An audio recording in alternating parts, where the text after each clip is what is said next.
Don't go. Do not pass go. Okay. Get back, get back.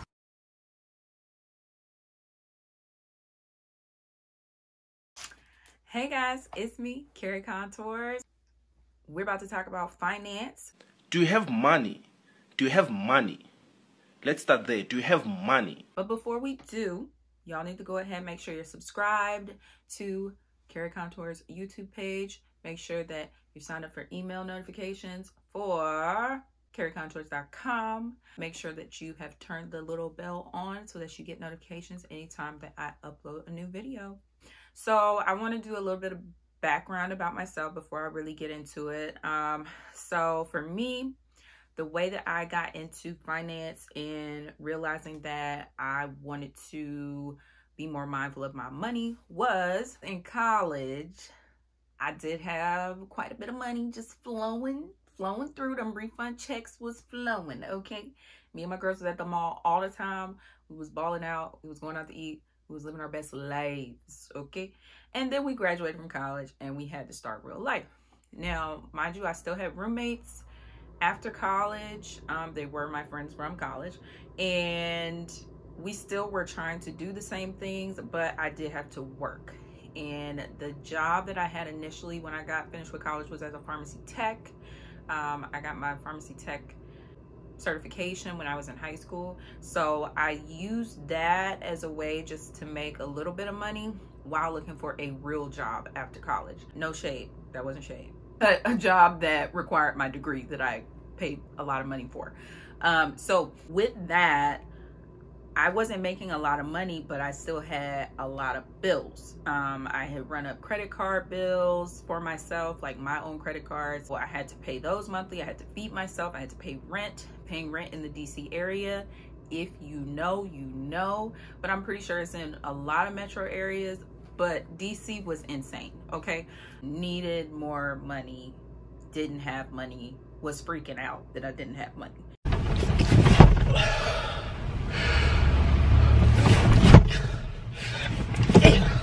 With all of that going on, I really had a breakdown. And I can laugh about it now, but I had a breakdown with my mom on the phone. And I was like, Mom, I don't have any money. I am very upset about this. My bank account is so low. And honestly, for me, and even at that time, low is relative. So for some people, having $10 in your account, that is low. For me, it was like, I guess like $200, because I knew that I had stuff that auto paid and all that other type of stuff. So I was scared that I was going to overdraft my account, then have to pay the $35 fee, which is such a scam. Guys, if you have that auto draft protection or whatever on your bank accounts, go ahead. That's my first tip. Go ahead and get that removed, because you're going to pay the bank $35 per charge that you went over because you didn't have money. Now make it make sense. You already don't have money. Child, just let the card decline. Let the card decline. Don't let it go through, because what you're gonna do, you're gonna dig yourself a hole, and then you're not gonna be able to get out of it once you get paid for real. So anywho, that's an aside. Back to the story. So after talking with my mom about that, she's like, I can give you money, blah, blah, blah. That's one big thing I've always never wanted to, you know, have pity on me about not having money. Like, oh, I'll give you money from my parents, especially because they had already done enough. They had done a lot, and they, you know, are just amazing people willing to give, but I didn't want that. So that kick-started my whole budget lifestyle. I need to get my together and figure it out. So the way that I first started to save money and to be more mindful of my money, this is number one for somebody who, you know, physically needs to touch their money to understand how much you're spending. Like that's a big thing. That was back in like 2011, but now what you can do is you can look at your banking information online. I mean, I could have did this in 2011, but I just didn't. But you can look at all your banking information online, go through it for the past month. Look at how much money you spent at each restaurant, each thing that you randomly bought, you know, a little $2 here, $5 here, $10 there. Look at all of it, write it down. take into account what all of that adds up to, all the miscellaneous items, things that you don't necessarily need, and look at how much extra money you would have if you weren't spending it on that, you know? So that's one thing you can do now. But back then, what I did the envelope system. I went ahead, when I got paid, I took not all of my money out, but I took out the money that I needed for groceries. Once I budgeted out, I just came up with a general number at first because I didn't really know how much I was spending, but took out a certain amount for groceries and said, this is all the money I have for groceries. We're not buying nothing else until I get paid. So went ahead and took that out, put it in an envelope, put groceries on it. Took out money for gas, did the same thing. That's all you can spend, and so on and so forth. Now for bills, I didn't do that because, you know, I'm not going to pay the power bill in person. You know what I'm saying? So depending on certain things, you adjust. But the envelope thing really worked for me. I also created an envelope for entertainment or hanging out with my friends. That envelope is the main one that you got to pay attention to, because once that money is gone, you have to act like that money is gone. You have to start telling your friends, no girl, I can't come, girl, I ain't got it.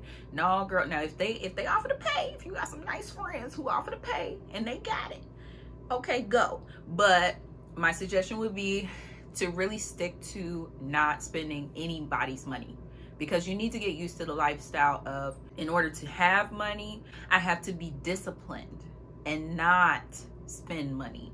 It doesn't matter whose money it is. But that's me being strict. That, you know, it's up to you what you do.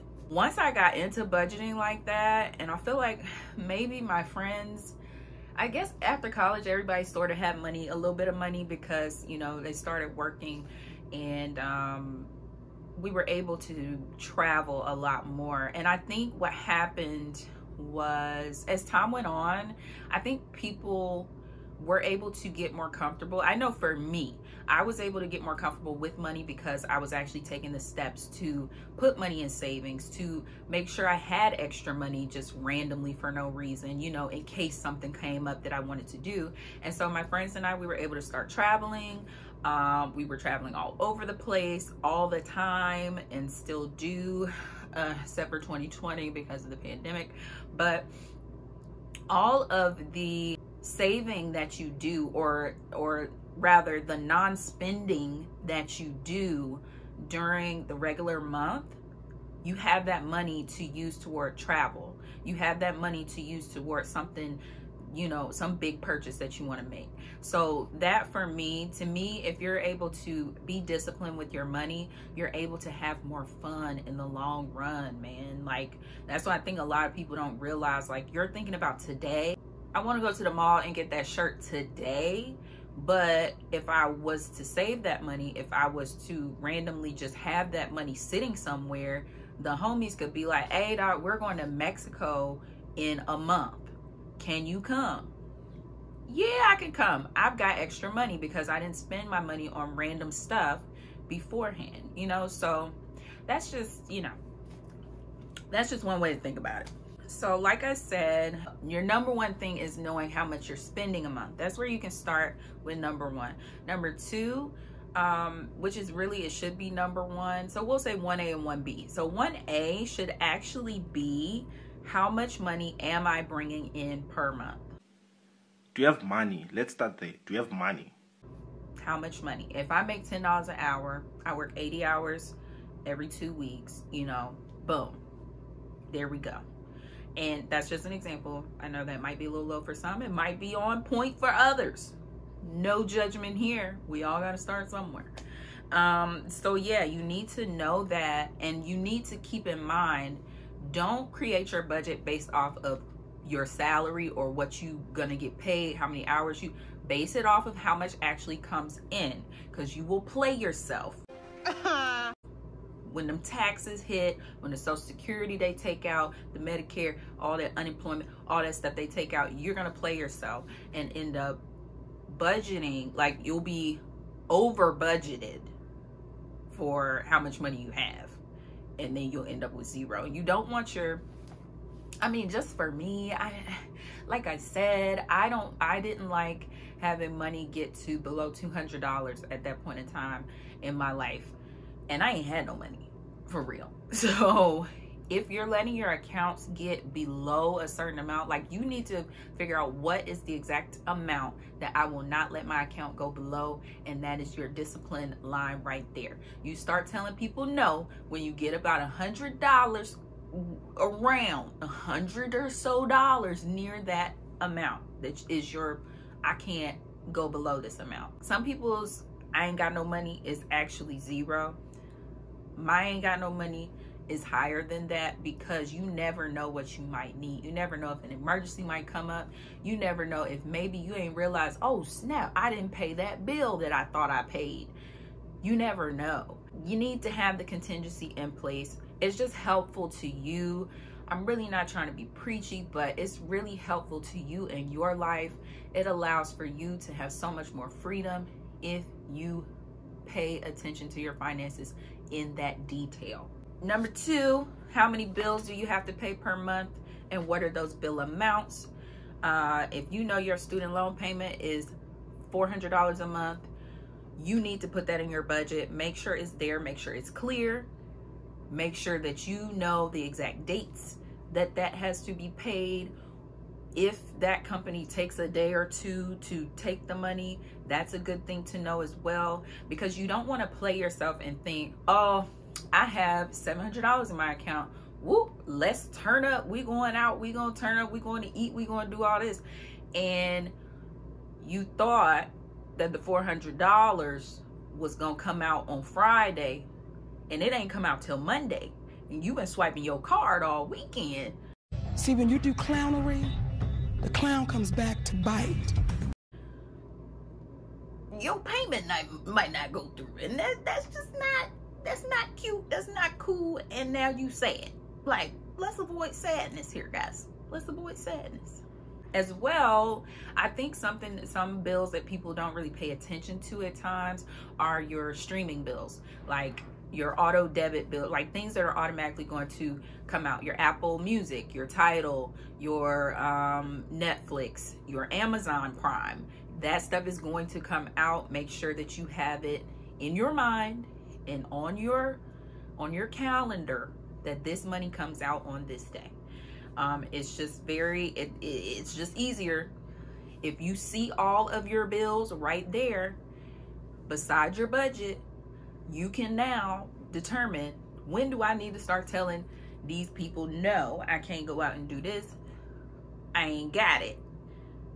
You need to know what time of the month you need to be at the house using your Netflix and using your Hulu and not running the streets. In your budget, you should also include your fun, your entertainment. That should be budgeted into your budget, because it's just easier to say, oh, well, I'm gonna go ahead and put aside, when I get paid, I'm gonna put aside $150 so that way I can go turn up with the crew, turn up with the gang.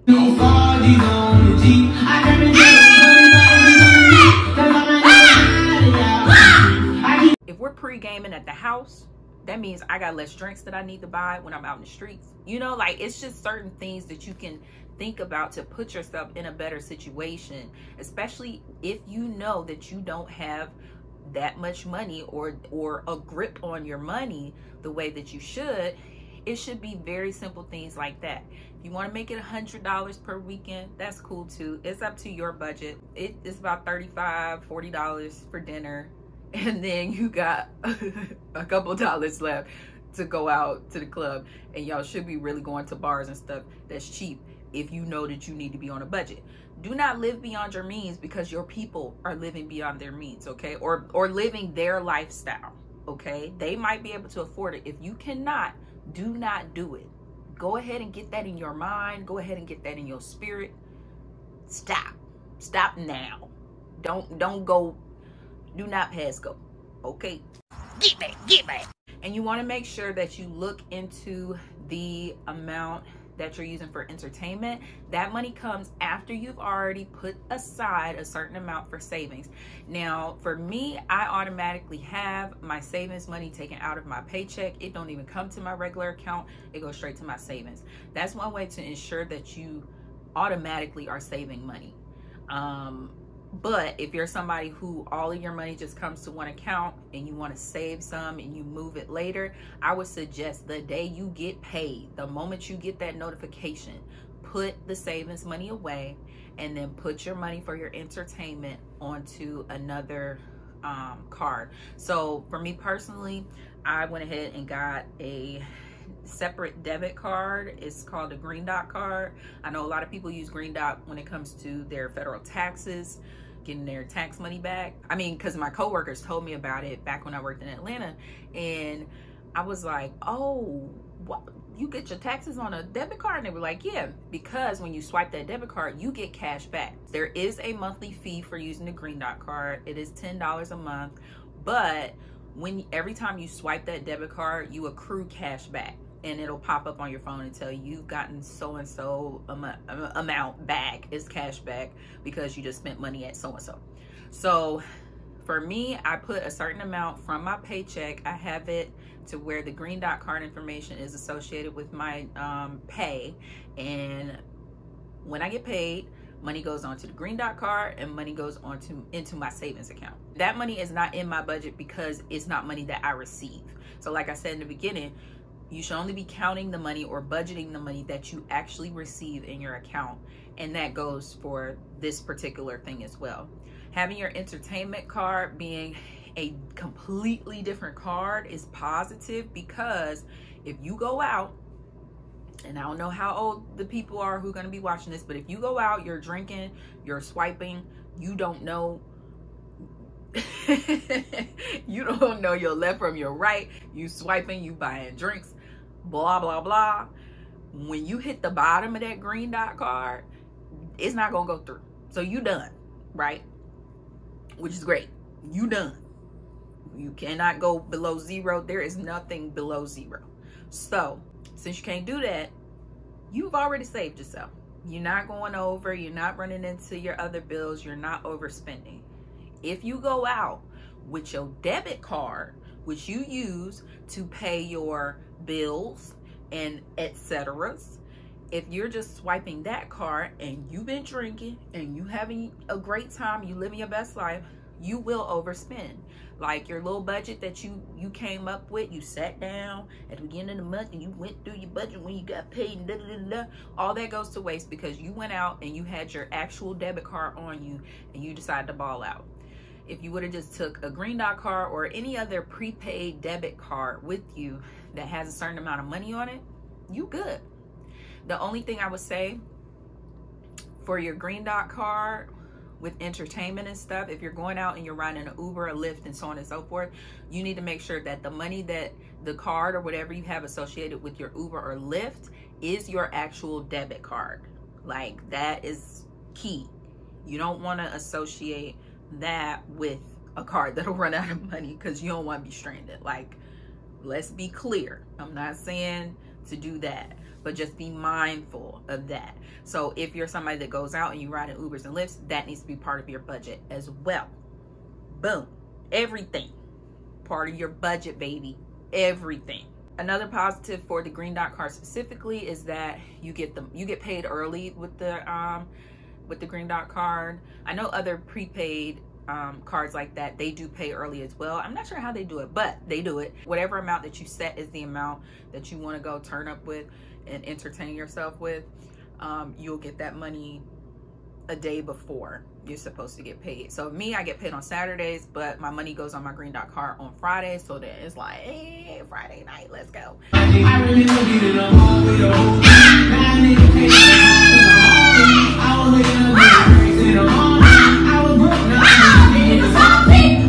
You get the cash back, and basically at the end of your 12 months, that which really depends on when you signed up. So for me, I signed up in December of whatever year it was, and so in December I get all of my cash back. So they give it to you as one lump sum. So I think last year I got like $150 cash back during Christmas time, which is great because then I get to, you know, spend it on Christmas stuff. And or it could just be your present to yourself. Hey, there you go, little extra dollars in your pocket. I'll do a video like this once the time comes for travel. You should have a savings and then a travel savings. So I'll do a video for that once the world starts to reopen up, like for real. Like, I'm American, so I can't go anywhere for real because of everybody acting crazy. Depending on the trip that I'm taking, which it should be really dope. Like, all of my friends are ready to travel. So depending on that, I'll do a video, you know, explaining travel preparation financially. Thanks for watching. Let me know what you think of my tips and tricks for being financially, you know, responsible. Let me know if you use any of these things, if you keep any of this in mind when you are doing your budget. Thanks for watching. Peace.